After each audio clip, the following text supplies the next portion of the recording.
Hello, Epic 7 newbies, this is Suspect Amy, and I'm here to do a quick video with a couple of sincere thank yous in it. One thank you is for reaching 1,000 subscribers. You guys are amazing. Back when I was making videos and getting 20 views, I was actually pretty happy with myself, but I never imagined I'd get to this point. I am thinking about doing a nice thank you video in person and with my real voice, but I don't know. Maybe in a couple of weeks when I'm more comfortable with the idea. And I'm not forgetting about you War of the Visions viewers. You guys are my OGs. When I look back at my old videos, I honestly think to myself, holy crap, why didn't anyone ever tell me that I'm a moron and that I don't know what I'm talking about? No one ever did. Instead, the War of the Visions community welcomed me and were super encouraging. Stay tuned, I have more War of the Visions videos planned soon. I feel pretty lucky because now I have some Epic 7 viewers who are also the kindest and most helpful group. I almost feel like I want to keep my subs low because we're like old pals here and I don't know what I'd do if everything grew and started getting toxic. This brings me to my second thank you to the E7 viewers, who left some top-notch comments in my last video with some tips on defeating that crazy toxic arena defense. I received dozens of amazing ideas to try, and you know what? They worked. I now have a new go-to waifu arena team to crush that pesky Genua, Politis, Yufine, Tywin defense. Even though I finally ended up beating it in my last video, I did get some comments from players that said my solution is a bit unrelatable. I have a 308 speed Sea Phantom Politis. Many viewers don't even have her, let alone are able to win speed races like this.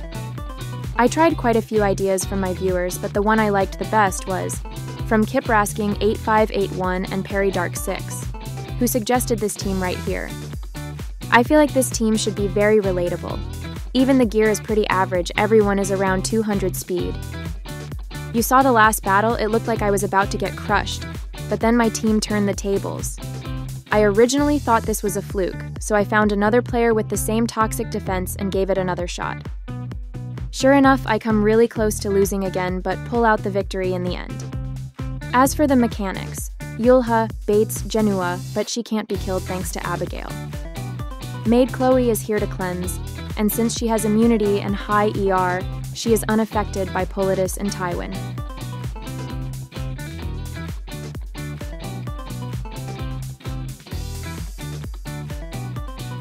Lethe is just here because she's tanky and can extinct the Yufine.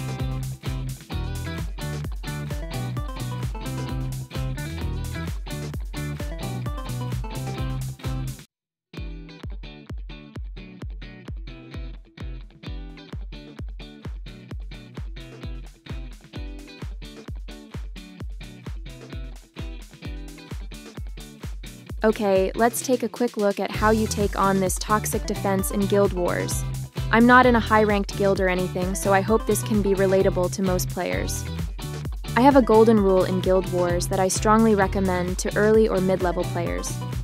I always fight the center towers. I don't even look at the other ones. Usually the hardest fight is on these center towers, so it's very good practice to just not give yourself a choice. You'll lose quite a bit at first, but over time I think you'll get better at a quicker rate than if you hunted around and fought only weaker defenses. Okay, top team. Flan, Etta, Cleve, and the bottom toxic team. Let's try Yulha, Abigail, Maid, let's go.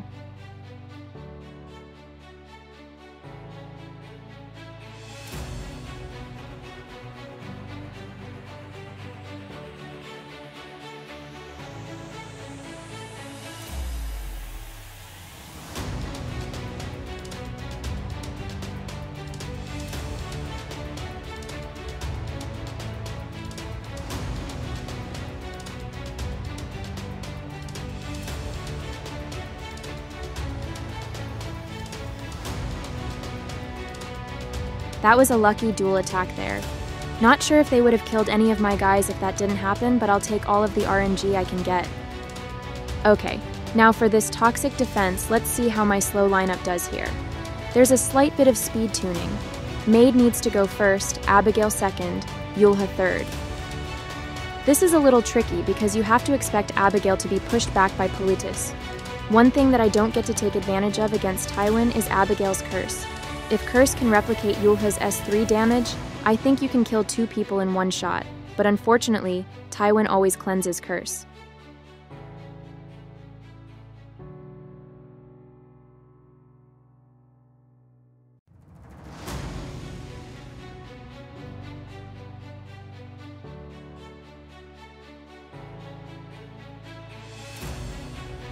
Okay, next center tower. Top team, Sirmia, Selene, Laya. Bottom team, standard Flan, Edda Cleave.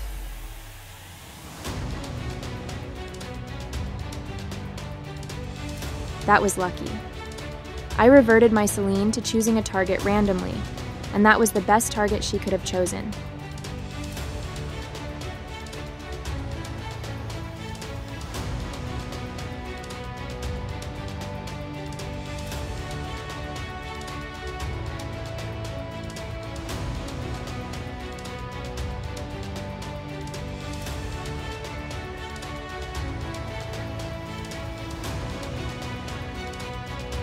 This is going to be a close one. In hindsight, I should have brought someone with a guaranteed crit against Senya and Landy. Oh well, I still squeeze out the win. This one will be quick, it's just the standard cleave here.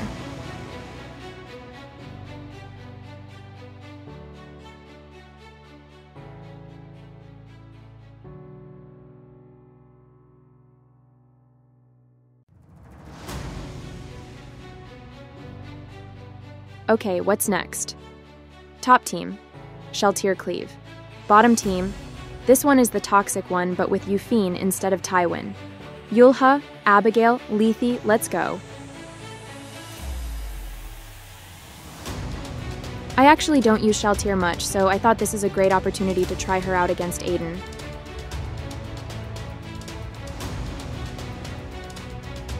Yikes, I only did 13k damage. I think I barely got that kill there. I may need to revisit Sheltir's gear later. Let's see how she does as my only DPS in the rest of the fight.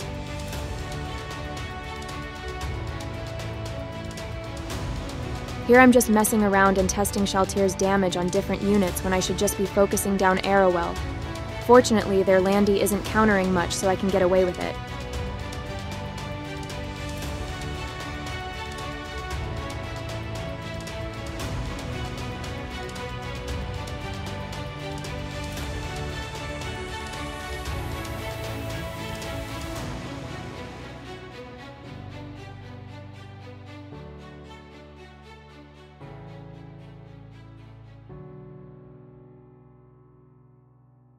Okay, Toxic Team Round 2. Let's rock and roll.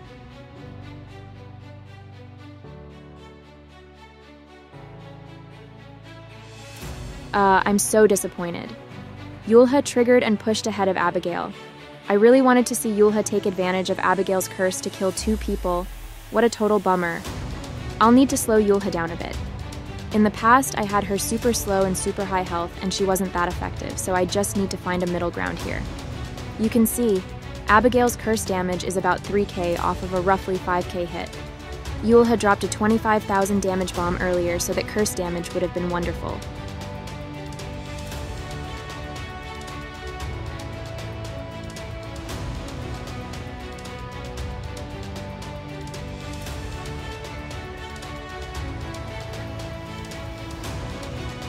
And there we have it, defeating that toxic defense in Guild War with some standard units and gear.